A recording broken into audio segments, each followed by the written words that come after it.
Good morning, everyone. I'm glad to welcome you on behalf of the Faculty of Law to this seminar of climate change and law laboratories event. We are pleased to welcome Professor Daniel Bodansky today on the subject of the UN climate change regime 30 years on a retrospective assessment. The speech is going to be about how the UN climate change regime works and how far the regime contributes after 30 years of its existence. I would like to give a brief information about the biography of Professor Bodansky. He is Regents Professor at the Sandra Day O'Connor College of Law, Arizona State University. He is the author of The Art and Craft of International Environmental Law, which received the 2011 Spratt Award from the International Studies Association as the best book of the year on international environmental politics. And he also co-authored International Climate Change Law, which received the 2018 Certificate of Merit from the American Society of International Law as the best book of the year in a specialized area of international law. Prior to joining the Arizona State University faculty in 2010, he taught at the University of Washington Law School from 1989 to 1999, served as climate change coordinator at the US State Department from 1999 to 2001, and held the Woodruff Chair of International Law at the University of Georgia from 2002 to 2010. He is a member of the Council on Foreign Relations, served on the board of editors of American Journal of International Law from 2001 to 2011, and he's a graduate of Harvard, Cambridge, and Yale. Without any further ado, I would like to leave the floor to Professor Bodansky. Welcome again, Professor. Well, thank you very much for that very nice introduction. And thank you for the invitation to come to Kadir Has University to give this lecture. It's a pleasure to be back in Istanbul after about a decade since my last visit here. So I've been involved in the climate change regime for, I hate to say it, for more than 30 years. I started following this back in 1991.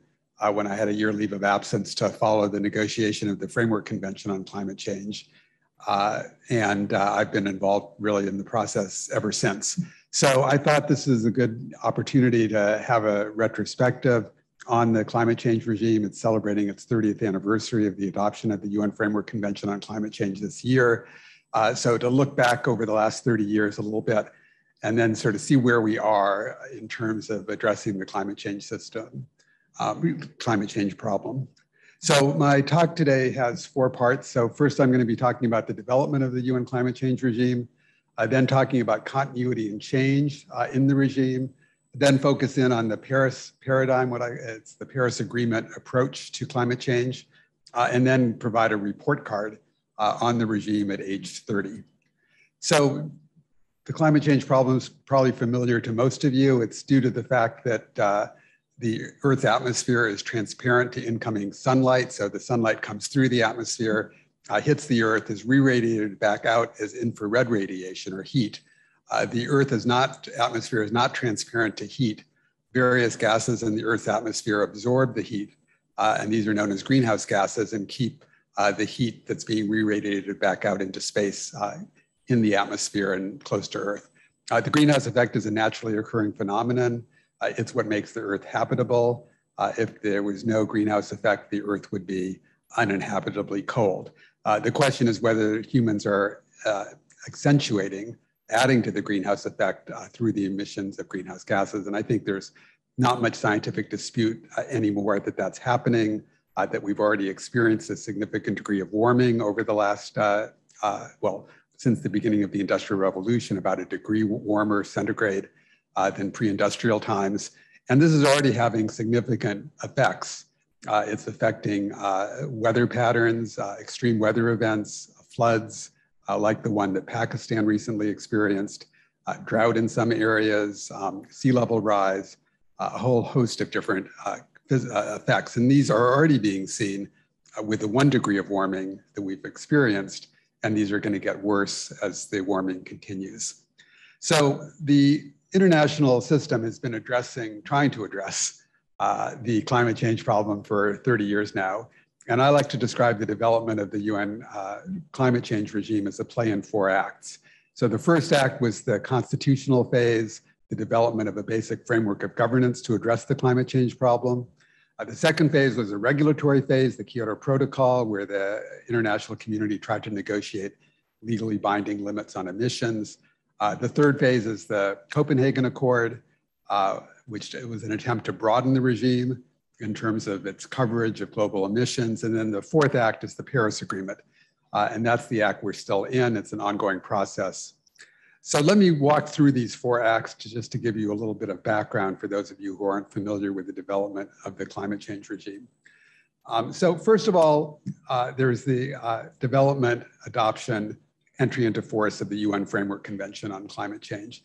And I think of this as really the constitutional phase of the regime, because the UN Framework Convention on Climate Change establishes the basic system of governance to address climate change. So it establishes the ultimate objective of the regime, various principles like the precautionary principle, the principle of common but differentiated responsibilities. It establishes some very general obligations to develop national programs to address climate change.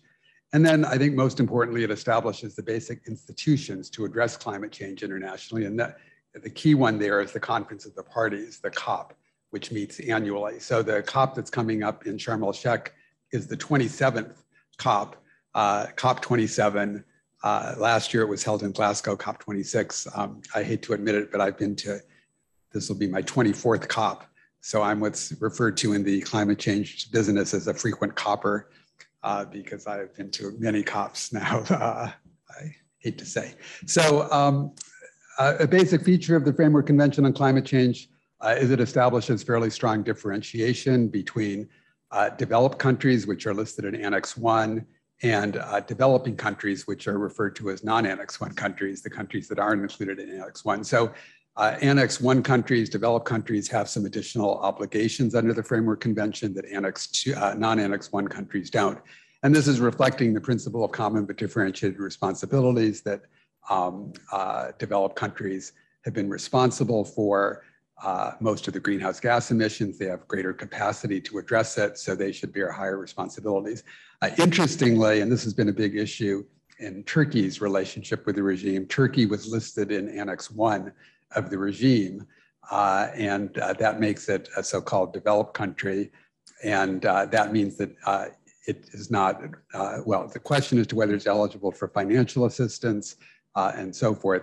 Turkey's engagement with the regime in large part has been to try to undo that decision, which was taken about 2 in the morning with probably almost 0 consultations. Somebody was going around signing countries up to Annex 1, and Turkey said, okay, but then had some second thoughts. So anyway, I can talk more about that later if you're interested.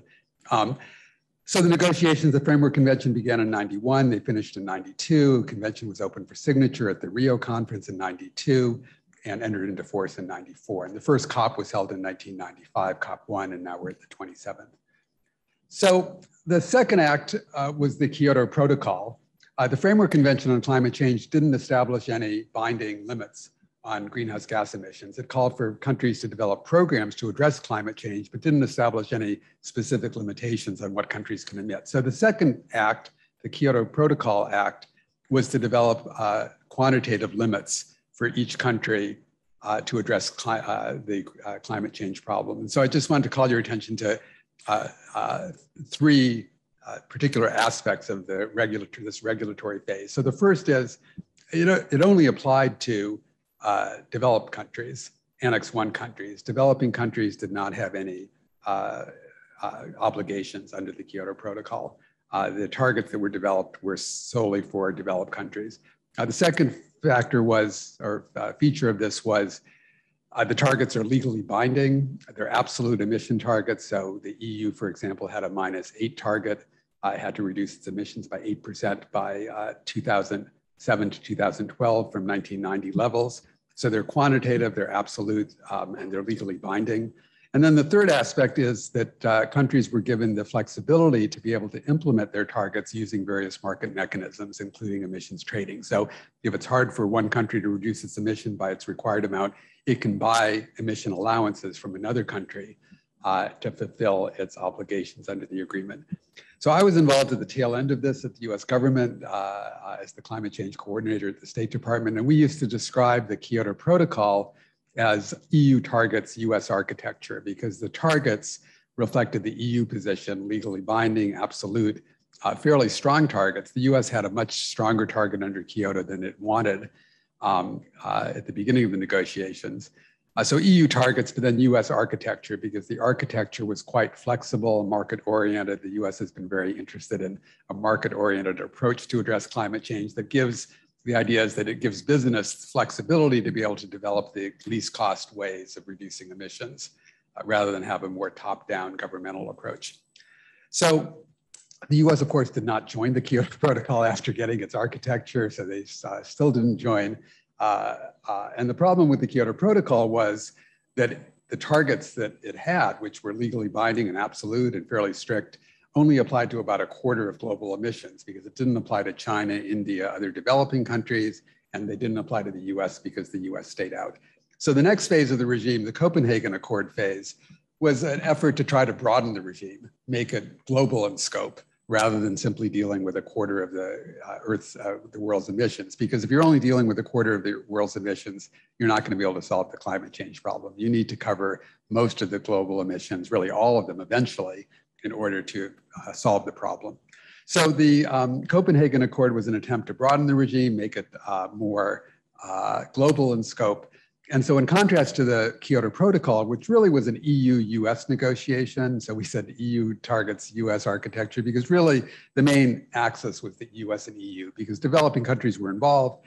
They weren't going to have any targets anyway, so they were not the prime countries that were really had something at stake. In contrast, the Copenhagen Accord was very much a developing country negotiation, because here the effort was to try to get something that also applied to developing countries to try to make it a truly global approach rather than simply limited to a smaller fraction of global emissions. So the Copenhagen Accord, a lot of people had super high expectations for. Countries thought there was going to be a new treaty to replace the Kyoto Protocol, and what came out of Copenhagen was just a political agreement, which didn't even get approved by the COP. The conference sort of almost broke down completely, but not quite. So it was very disappointing to many. Usually when you read about Copenhagen, it's described as a failure. But in my view, at least, Copenhagen was quite substantively significant because Copenhagen laid the foundations for Paris. It established the basic structure that we now see in the Paris Agreement. So what are some of the features of Copenhagen that are significant? It was the first agreement to have establish a global temperature goal. To keep temperature increase to below 2 degrees centigrade. It involved emission pledges from most countries in the world, representing a large majority of global emissions. For the first time, it had a transparency system of reporting and review that applied across the board to countries generally rather than simply to developed countries. And then what developing countries got in exchange for agreeing to making pledges and agreeing to a transparency system, they got pledges of financial support amounting to $100 billion per year by 2020. So significant finance put on the table. This was not necessarily government finance. This was mobilizing finance from public and private sources. So it was mobilizing $100 billion by 2020 per year, and then going forward from there. So Paris is the most recent act. Copenhagen pledges address the period from 2012 to 2020. Paris is addressing the post-2020 period. It was a successor to the Copenhagen Accord, and essentially Paris, to some degree, and I'll come back and describe Paris in much more detail in a minute, puts some of the Copenhagen Accord features into a legally binding instrument. It's got almost universal participation in contrast to Kyoto, and I should not say except the US, because that actually Trump pulled out of Paris, but then Biden has come back in. The Paris negotiations really, they ended in 2015, but they continued for another 6 years dealing with the detailed rules for how Paris were going to work. So those were finally finalized in Glasgow last year. And so now essentially the Paris agreement process is complete. So Let me turn now to the second part of my talk, which is how much continuity there's been despite significant changes in the world. So in the 30 years since the climate change regime has existed, the world's very different now than it was 30 years ago. So the science has changed. If you look at the IPCC, the Intergovernmental Panel on Climate Change report back in 1990, quite tentative in many of the conclusions they reached about climate change, stressing uncertainties about the timing, magnitude, and regional patterns of climate change.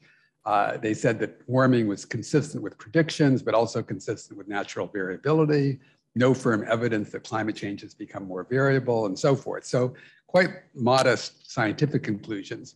The most recent report of the Intergovernmental Panel on Climate Change, the sixth assessment report, or AR6, much, much stronger in what they say. Unequivocal that human influence has warmed climate at a rate unprecedented for at least 2,000 years. Human-induced climate change is already having major effects. Global surface temperature will continue to increase until at least mid-century. And many of these changes are irreversible for centuries to millennia. So science, much, much stronger than it was 30 years ago. Technology's changed hugely. The price of solar and wind has come down dramatically, and the uptake, use of solar and wind has increased also very, very significantly, much faster than people were expecting 10 or 20 years ago. The world has changed. So back in 1992, this was pre-war on terrorism, pre-9/11. There's been significant changes in the world economy. China is now the second biggest economy in the world. And you can see on the left there, the increase in the Chinese economy. So the world looks very different in terms of geopolitics than it did back in 1992. In 1992, this was really the heyday of US as the single global superpower. Whereas now, I don't think anybody would call the US the single global superpower. There's really a multipolar world where China plays a very, very significant role geopolitically. Now we have the Ukraine conflict with Russia and so forth. So the geopolitics have changed significantly. Domestic politics have also changed significantly, particularly in my country, the US. Back in 1992, climate change was not such a big political issue. President Bush, the first President Bush in 1992, who was a Republican, vowed to combat the climate change effect, the greenhouse effect, with the White House effect. The US was the fourth country to ratify the UN Framework Convention, and the resolution of ratification in the US Senate was by voice vote. It wasn't even a vote, so there was no opposition to it at all in the US Senate. Today, 30 years later, climate change has become a huge political dividing point in US politics, where most Republicans either don't believe there is climate change, don't support doing anything about it, where almost no Republican can actually come out in public support of taking measures to deal with climate change.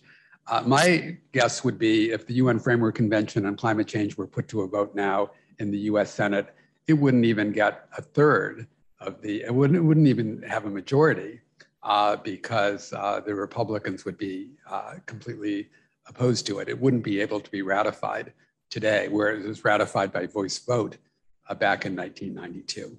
So politics have changed significantly. But despite that, despite all those changes in the science and technology and international politics and domestic politics, the climate change issues just is humming along, or not humming along, sort of creeping along really. And it's very, very similar to what it was doing 30 years ago. So this is a slide that I used to show back in the 1992 or 3 that showed the basic positions of the major blocs. And the positions now, I think this slide largely still works because the positions of different countries are largely the same. The EU is still focused on binding emission limits, top-down regulation. US is still concerned primarily with economic costs and trying to get maximum flexibility. G77 in China, which is the major developing country negotiating bloc, now are more willing to consider emission targets for developing countries, but still a lot of emphasis on financial and technological assistance. I sometimes think that if you closed your eyes and didn't know what year, you fell asleep and woke up and were just listening, you wouldn't know, and went to COP27 next week. you wouldn't know whether you were at COP27 or still in the Framework Convention on Climate Change negotiations, because the rhetoric is very, very similar. The positions, the things countries are saying, despite all of these changes in the world. So the issues still are the same. I wrote an article with colleague Lavanya Rajamani called "The Issues That Never Die," because it was basically saying that these same issues have been there since day one in the negotiations, and they're still with us 30 years later, and none of them have really been resolved in a way that countries generally accept. So should it be legally binding? To what extent should the regime be legally binding? Countries still split as to the rules for how Paris are going to work. You know, are they going to be legally binding or not? Which ones are legally binding? Which ones aren't? Top-down architecture versus bottom-up. To what extent should there be internationally prescribed rules, and to what extent should you give countries flexibility to develop their own approach? Again, a big ig throughout the entire negotiations, still with us. A differentiation. How should the regime address differences between developed and developing countries? Still a big issue. And the way the regimes have addressed these issues are similar too, sort of with a detour for the Kyoto Protocol. So the Kyoto Protocol was a detour, but if you look at the UN Framework Convention and the Paris Agreement, quite similar in the way they address these three issues. Both are treaties, but not all the provisions are legally binding. Both are largely bottom-up architectures, and both take a sort of a differentiated approach to differentiation. Okay, so why has there not been more progress? Why, despite all these changes, does things look pretty similar to the way they looked 30 years ago? So I think there are two reasons. One is that climate change is what people call a super wicked problem. And the second is that I think the climate change regime took a wrong turn initially with the Kyoto Protocol. They conceptualized the problem incorrectly, and then they had they followed the wrong precedent to address it. So let me just briefly describe these two. So first of all, climate change is what many people now are calling a super wicked problem. It's what I call a full Monty problem because it requires changes in everything. Virtually every human activity contributes to climate change or is affected by it to some degree. It's a procrastination problem because you need to do things now, incur costs now to get long-term benefits, and people generally are not very good at doing things now, like exercising or dieting or whatever it might be to get long-term benefits. Third, it's a complex and uncertain problem. Fourth, it's a distributional problem. There could be winners as well as losers. So Russia, for example, the opening up of the Northern Sea route through the Arctic would be a benefit for Russia. So some countries have somewhat conflicted interests or might not have the same interest in addressing the problem. It's an equity problem because the big developed countries have contributed most to the problem, but they're not going to be the ones suffering most of the consequences. Most of the consequences are going to be felt by least developed countries that are most vulnerable and have contributed the least, but are going to be the ones to suffer. So it's not just a matter of what some people call integrative bargaining, where you're trying to find a solution that everyone comes out ahead, where you can get win-win solutions. A lot of it's positional bargaining, where countries feel their rights have been infringed and that they shouldn't compromise because they're in the right. They might be correct in that assessment, but that may then make compromise more difficult. And in fact, I think that's one of the reasons why some developing countries now want to go to the World Court, which isn't going to be involved in integrative bargaining. It might be able to actually give them an answer that they like in terms of the human rights involved. And then it's an anarchy problem because there's no central authority, and it's an immediate problem because time's running out. So we've got to do things now, even though it has all these other problems involved. So the second reason I think the climate change regime hasn't made that much progress, though, is that I think it's been conceptualized the wrong way. So when the climate change regimes first got underway back in 1991, really, when the negotiations began, the most recent major international agreement was the Montreal Protocol dealing with ozone depletion. The Montreal Protocol was an extremely successful treaty, probably the most successful environmental treaty we have, led to a huge reduction in the use of ozone depleting substances, and long-term is likely to actually solve the ozone depletion problem. So when the climate change regime got underway, back in 1990, 91, when the negotiations began, Montreal Protocol, only 3 years old, looked very successful. everybody thought, let's deal with climate change the same way we dealt with ozone depletion. And the way ozone depletion was conceptualized, and I think where climate change was conceptualized, was as a collective action problem where individuals, countries have an incentive to emit, but if everyone emits, then everybody comes out behind. So there's an interest in having collective action with a risk to try to address the problem. So what's the role of international agreements in dealing with collective action problems like ozone depletion or climate change? The idea is to develop reciprocal commitments. I agree to reduce my use of ozone depleting substances or emissions of greenhouse gases in exchange for yours. And even though it's costly to reduce emissions, if other countries are also reducing emissions, everyone comes out ahead. So you're willing to incur the costs because other countries are also incurring costs and you're collectively solving the problem.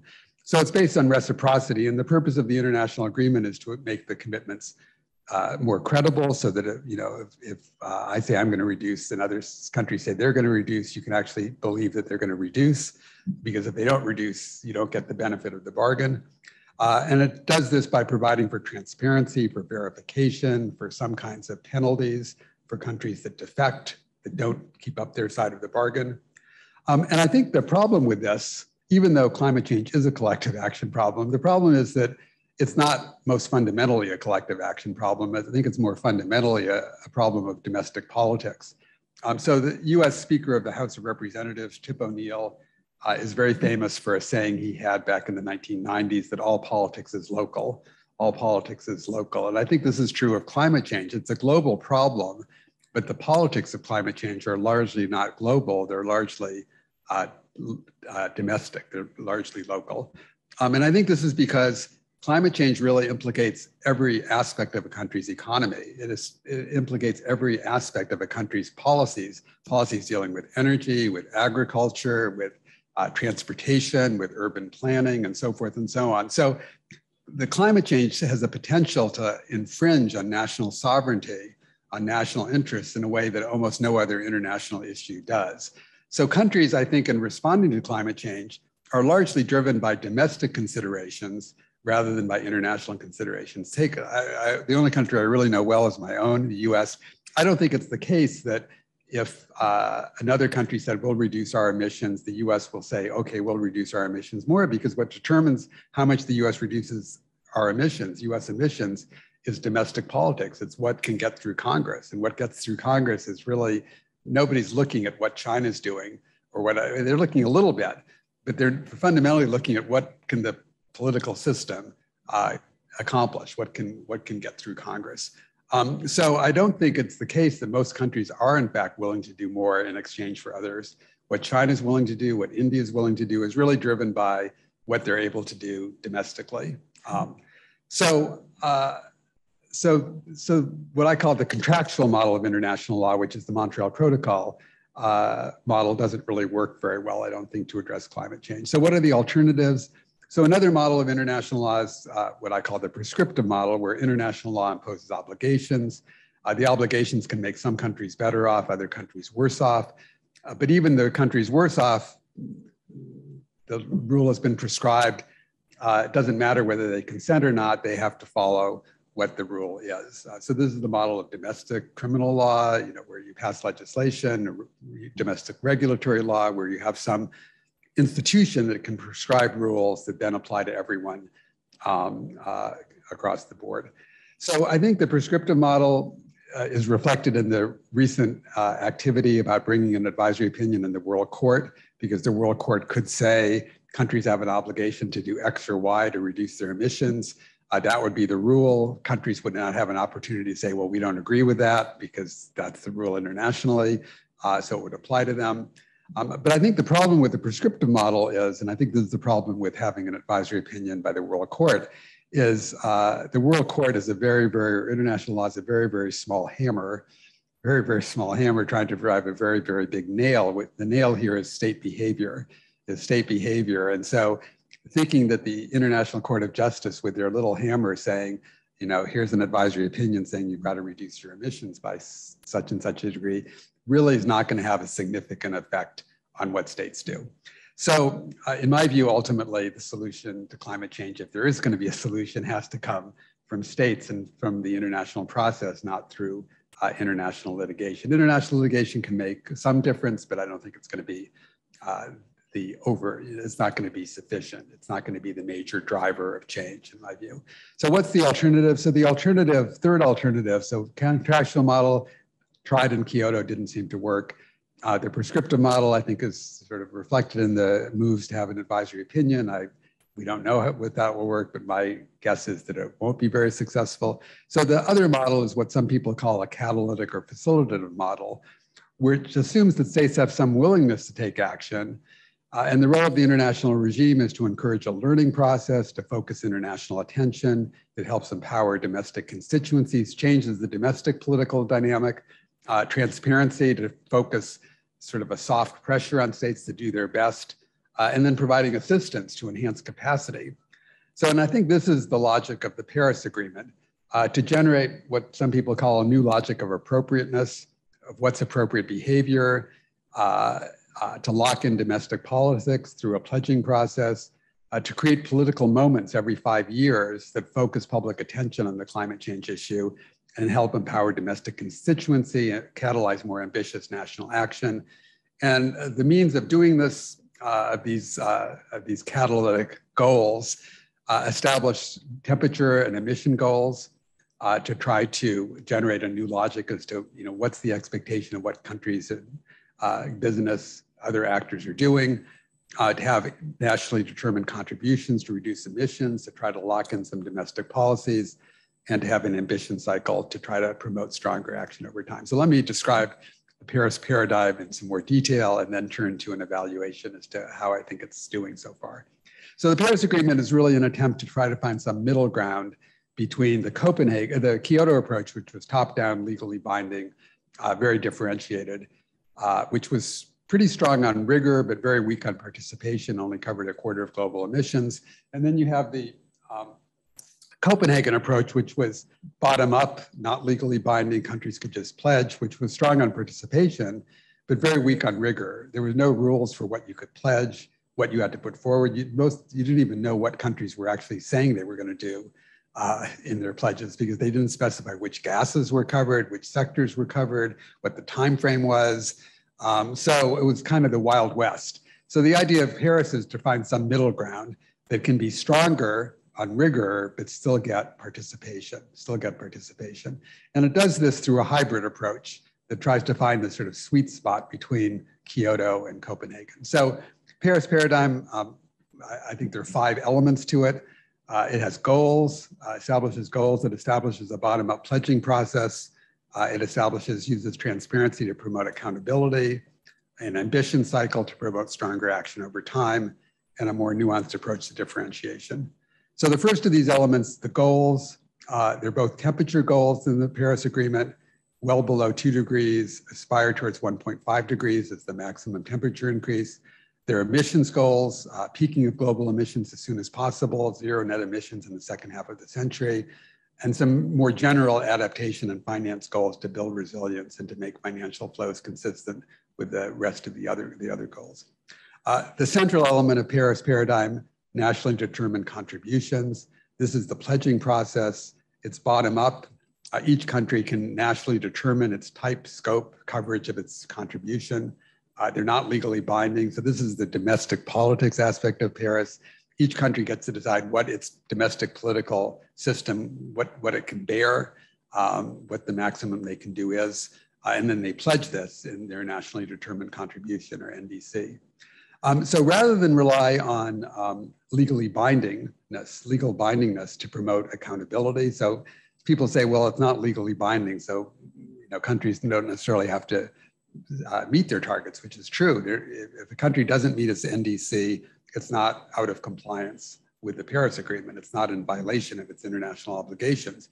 But instead of relying on legal bindingness for accountability, Paris relies on transparency for accountability. So the question is, even if it's legally binding and countries don't meet their NDC, is that really going to be, how is that really going to make countries comply? And I think some people think, well, even if it's legally binding, there's no guarantee countries are going to comply. A better way to try to get countries to comply is to have transparency so that if you violate the agreement, or if you don't meet your NDC, that's not a violation. If you don't meet your NDC, everyone knows you've fallen short.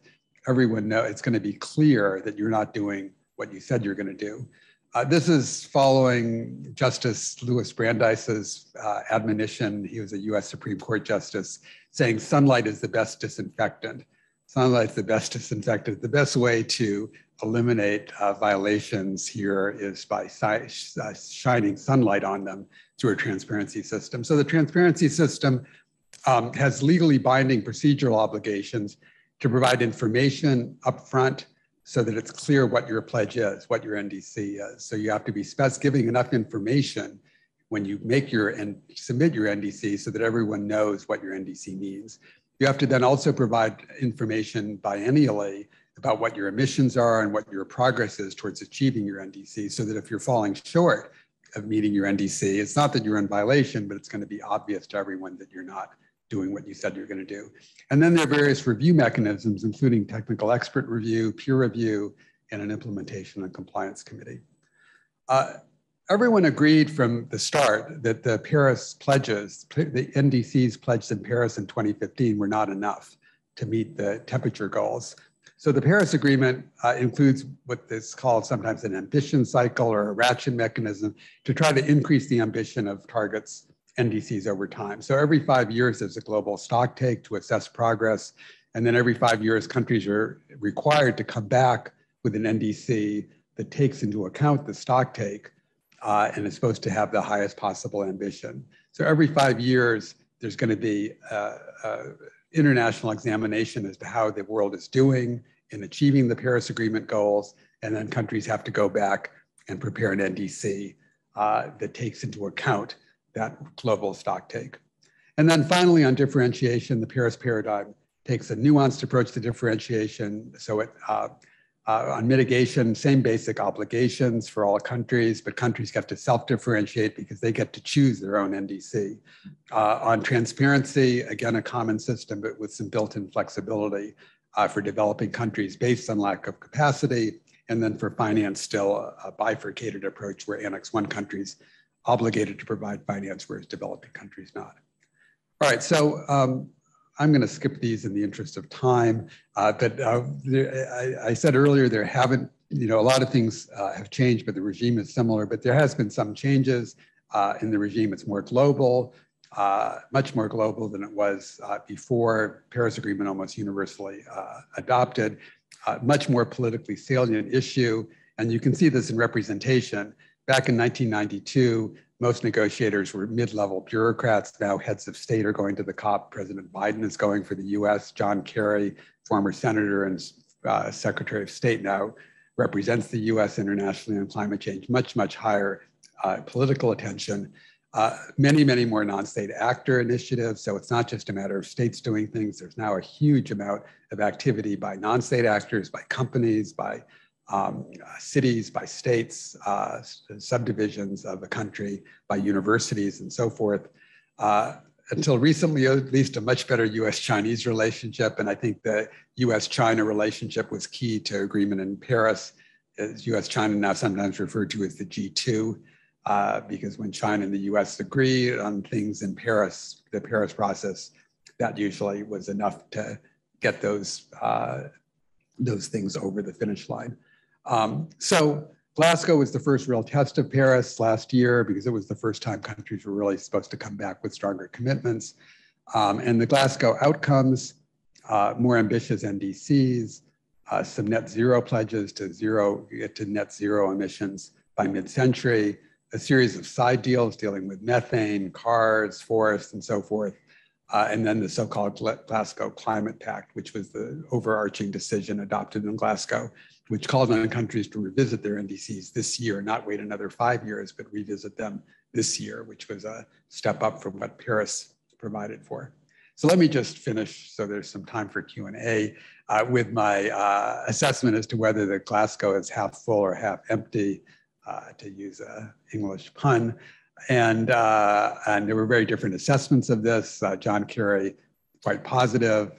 Greta Thunberg described it as more blah, blah, blah. So this is my own report card. So these, I have to say initially, these grades are completely subjective. They have no objective basis. I will be happy to discuss why I gave them these grades. I think there may be some grade inflation going on. I didn't have to grade on a curve. I mean, so anyway, but this was my best attempt to try to provide a little report card as to where we are. So I divided it up into six different evaluative categories. So shaping normative expectations, creating political moments, progressively increasing ambition over time, providing financial support, addressing climate justice, and reducing emissions. So let me just briefly describe each of these in the grade. So in terms of shaping expectations, so one of the ideas of the catalytic facilitative model is for the agreement to shape expectations, to sort of change norms about what's appropriate or not. And I think actually the climate change agreement has been remarkably successful in this regard. The Paris Agreement provided for below 2 degree temperature goal with an aspiration towards 1.5 degrees. But I think 1.5, and the call for a peaking of global emissions soon, but then getting to net zero sometime in the second half of the century. In the 7 years since Paris was adopted, really the expectations have dramatically increased in ambition. So 1.5 now, I think, degrees is now the de facto global goal. That's the goal everybody now uses to evaluate whether countries are doing enough, whether companies are doing enough. You know, the bandwagon is to try to have a target, an emission reduction target that's consistent with a 1.5 degree temperature pathway, emissions pathway. So, and then similarly, the goal in Paris of getting to net zero in the second half of the century is now really net zero by mid-century. The expectation now is for countries to come forward with mid-century net zero pledges. And so most countries now have done that. Some are not quite mid-century, so China's is 2060, India's 2070, but most of them are 2050, and even India and China are sort of closer to 2050 than they are to 2100. So in terms of shaping expectations, 1.5 degree as a temperature goal, mid-century net zero targets, those have become, I think, the de facto global expectations to evaluate what countries and other actors are doing. In terms of creating political moments, so the idea of Paris, again, in its catalytic facilitative idea, was have political moments that focus attention and really focus maximum pressure on states to put their best foot forward, and helps then domestic constituencies, gives them every 5 years a leverage point to use to try to get countries to do more. And I think Paris has been pretty successful in that too, because the COPs have now become major political events. Even a COP like Sharm el-Sheikh next week, which really has almost nothing on its official agenda that's very significant, is going to get, you know, many, many world leaders attending, going to get a huge number, probably 10,000 media people who are there. So in terms of actually focusing attention and raising the political profile of the climate change issue, I think the UN regime and the Paris Agreement have been quite successful. And this is reflected in what I call a tale of two COPs. COPs used to be just meetings of the parties, but now COPs are not just meetings of the parties, they're also huge events.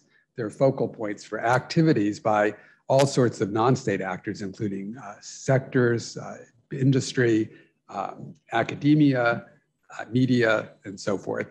And I think this is going to be true, even though Egypt chose Sharm el-Sheikh, which is an out-of-the-way resort, which is hard to get to and doesn't have huge capacity. I think there's still going to be lots and lots of media, NGOs, and business who are there in addition to states. And you can see this in COP participation. Back in the day, when I started going to COPs, there were maybe, well, you know, as few as 1,000 people there. Now it's routinely tens of thousands, if not more. So in terms of ratcheting up, raising ambition, that was the third category. I give it a B or B+, because if you look at what countries at least are saying they're going to do, quite a few countries have come forward with newer updated NDCs. A lot of countries, not as many countries, but the big countries have come forward with long-term targets, net zero by mid-century targets. That represents about 3/4 of global emissions are represented by countries that have long-term targets. And there's been an increase in these from initially to over the 7 years of the Paris process. And this is reflected in the estimated temperature increase that will result from the pledges. Now, this is all assuming, of course, countries implement what they say they're going to do. This is all just in the, but we're still in the phase where countries are making the pledges. We haven't gotten to the actual, whether they're going to do it or not. But in terms of what countries are saying, what they're saying is producing a significant improvement in the outlook for the climate system. So, the pre-COP, pre-Glasgow pledges were expected to get to about 2.1 degrees, most optimistically. Now we're down to 1.8 degrees, below 2 degrees. So that may not seem like much, but if you had said, so when I started working on this, and really through Paris, I would say almost everyone said 2 degrees is absolutely impossible. We were on a pathway to more than 3 degrees. I think the pathway, the most common pathway cited maybe 10 years ago was 3.5 degrees. So 1.8 degrees, if we actually get there, and that's an optimistic scenario, huge improvement. It's not enough, but compared to where we were before, 1.8 degrees is a lot better than 3.5 degrees in terms of its effect on the planet. And I give a little extra credit for Glasgow for the methane pledge, because there was a pledge to reduce methane emissions by 30% from current levels. More than half of the global countries representing more than half of methane emissions signed up to that. And methane is a huge contributor to climate change because it's a very, very potent greenhouse gas. A question with the methane pledge and the other pledges is, are they real? Are they really meaningful? Or are they just words? So we still have to wait and see about that. In terms of providing financial support, not such a good grade. C+, I give it a C+. Most people give it a fail. But my view is they got 80% of the way there. And I don't know in Turkish universities, but there's an 80% mark a failing grade, and most places 80% mark is actually a decent grade. So I give it so they got 80% of the way there. So that's not enough. So if you need 100% to get it to pass, then of course it doesn't get a pass. But 80 billion is still a lot of money compared to where we were on finance pre-Paris. And then on climate justice, I think it does the worst because really the kind of catalytic facilitative model I'm talking about doesn't really address issues of justice. It's really just trying to encourage countries to do a little more in terms of reducing their emissions. Addressing questions of climate justice or equity really requires a different approach, something that's much more prescriptive that can actually redress injustices. And so I think that's going to be super hard to do. And, certainly if that's your focus, it's definitely a glass half empty rather than a glass half full. I think there's going to be limited progress on these issues in Sharm el-Sheikh next week, although it's increasingly the focus of vulnerable states is focusing on climate justice issues. So that's a major problem in the negotiations. And finally, in terms of limiting emissions, I give it incomplete because so far we really don't see much change in the emission pathway. So this is showing the increase, and it's pretty much steady. I should have put up here UN Framework Convention, Kyoto, Copenhagen, and Paris, but really those dates made no difference to that upward curve of emissions. I give it an incomplete because the Paris Agreement pledges all are dealing with a period around 2030 and forward from 2030. So we don't know if countries are really going to be successful. If countries are successful, we will see a change in that emissions trajectory, but we still don't know the answer to that. So I give it an incomplete. So that's my very, very subjective evaluation of where we are. So I think we've made some progress. We've certainly made progress in terms of shaping the international expectations on climate change, for focusing attention. And that's led to countries making much more aggressive pledges of what they're going to do. But whether we actually get there depends on what they do going forward. So we've spent 30 years essentially negotiating words on paper. If we're going to solve the climate change problem, we have to get to net zero by 2050. So the next 30 years really needs to be focused not so much on negotiating more words, but on actually reducing emissions. So thank you very much.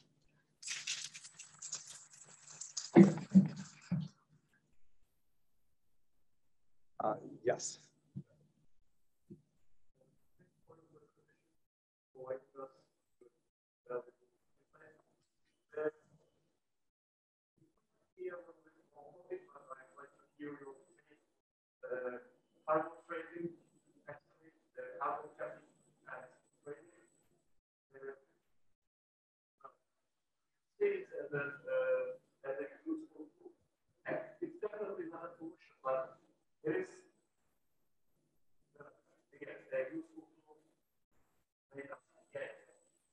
So I think it can be a useful tool because the idea of carbon trading is that you can reduce emissions where they can be reduced at the lowest cost. And if you reduce emissions if you can reduce the cost of reducing emissions, then countries should have a greater ability to reduce emissions if they can do so cheaply. So I think the idea of it makes a lot of sense. I don't think there are really very many, well, there's certainly almost no economists who would disagree with the benefits of carbon trading. But I think the question is whether carbon trading is done in a way that actually leads to reduce costs and comparable levels or increased levels of emission reductions, or whether it's used as a way to evade the requirements of Paris. When countries have, the virtue of the Kyoto approach was countries had quantitative emission reduction limits, and they were all of the same type. So you really could just trade allowances between countries without thinking that that's going to lead to more emissions. Although even with Kyoto, Russia was given an allowance that was more than its business as usual trajectory because the Russian economy collapsed after 1990. So Russia had what was called a lot of hot air, a lot of emission allowances that was given under Kyoto that it didn't need, and it could simply sell to other countries for them to meet their targets. And that was a problem under even Kyoto. Paris, there's bigger problems because the different nationally determined contributions countries have cover different gases, sometimes different sectors. Some are not in terms of quantitative limits on emissions, they're in terms of emission efficiency goals, in terms of other policies. So now if you have trading across these different NDCs, you have to be very, very careful that the trading actually isn't leading to more emissions than you have without the trades. So I think that was why the rules for the Article 6, that was the market mechanism article of Paris, that was why those negotiations were so difficult, because having carbon trading across different NDCs, let's say a country says they've reduced their emissions from a sector that's not covered by their NDC. You have no idea what the emissions in that sector would have been. You have a problem establishing a baseline to sort of say how much the emissions have been reduced by. Is that baseline credible or is it just made up? So these are all problems with having trading in a system where the NDCs are not all of the same type and they're not all legally binding and they don't all have the same coverage. So I'm not an expert on the Article 6 rules. Countries that were quite concerned about the environmental integrity of Article 6, I think we're satisfied that the rules are sufficiently strict that they're not going to lead to these kind of problems, but whether they do or not, I think still probably remains to be seen. Yes.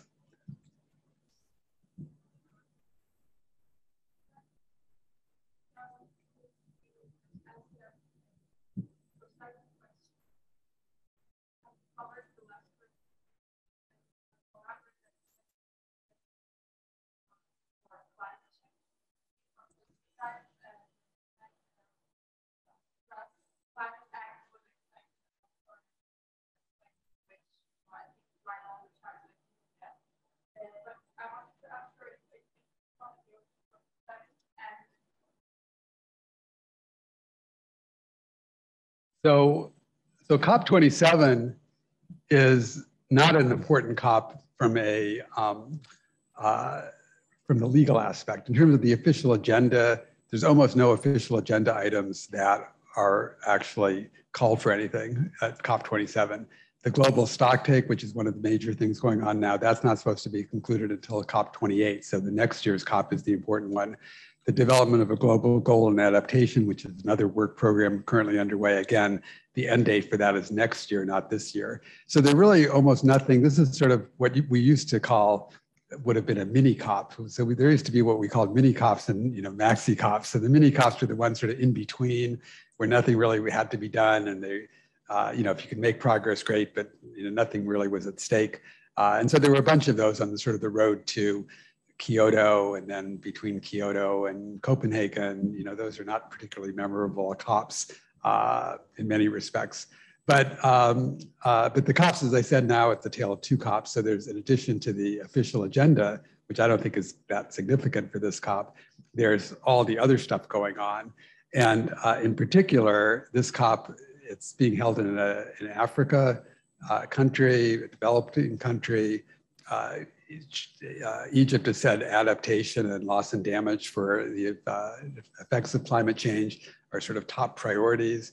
Nothing on the official agenda requires decisions this time, but there's a huge expectation, I think, by least developed countries and vulnerable states, small island states, that there needs to be progress made, particularly on loss and damage, And so they're advocating establishing a financial facility to provide financing for loss and damage. So this has been a red line for a lot of developed countries like the US, because potentially the loss and damage from climate change could amount to trillions of dollars. So if there's established a principle that the countries that are responsible for causing climate change are responsible for providing compensation or money for loss and damage, you're potentially on the hook not for $100 billion to mobilize, it can be orders of magnitude higher than that.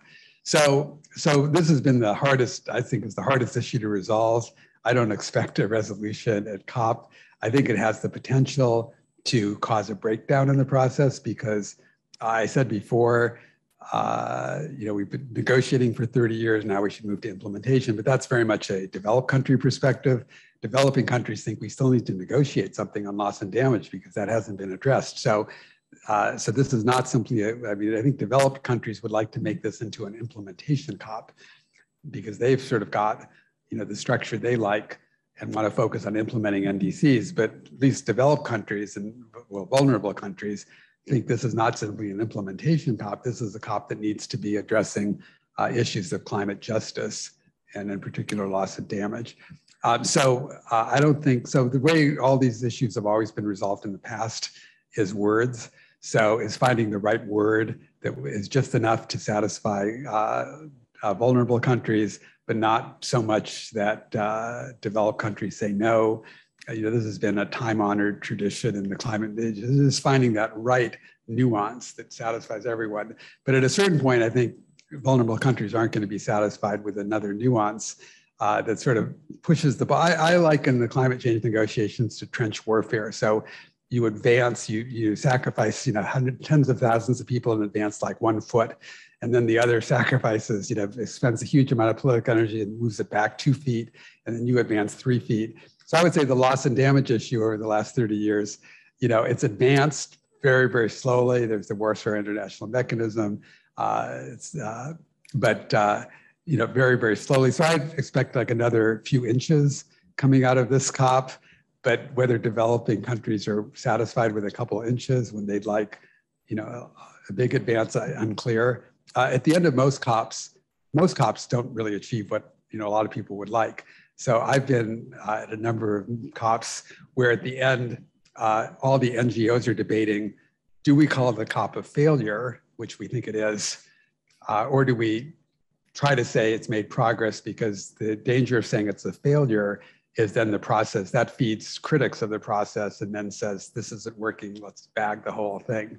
I was on a this COP saying, being skeptical as to how much progress is going to be made. And somebody else on the call, on the webinar afterwards said, how can you be so negative about the COP? That's just going to be, that's not, you want to put a positive spin on it. So I think I think that's the reality of how COPs have worked. I think overall the regime has made progress, but it's been very incremental, very slow, and whether that's going to be satisfactory for some countries is a question. Yes.